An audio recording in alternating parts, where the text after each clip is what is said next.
Rabindranath Tagore was born on May 7, 1861.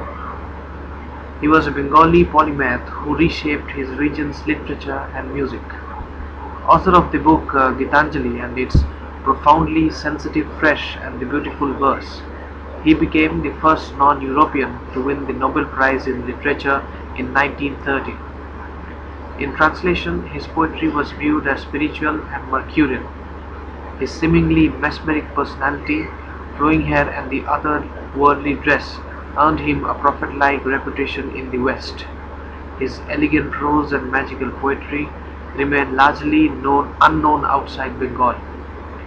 Rabindranath Tagore introduced new prose and verse forms and the use of the colloquial language into Bengali literature, thereby freeing it from traditional models based on classical Sanskrit.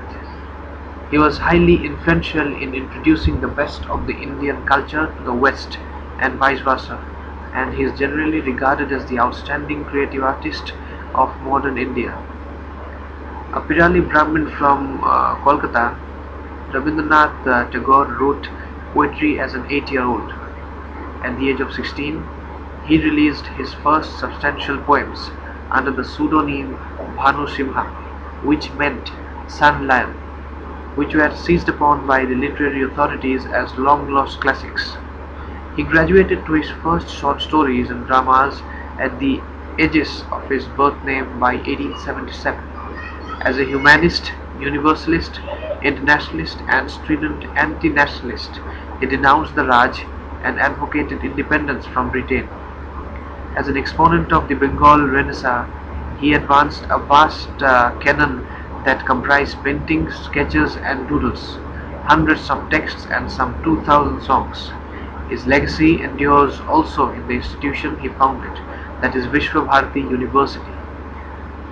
Rabindranath Tagore modernised Bengali art by spurning rigid classical forms and resisting linguistic strictures.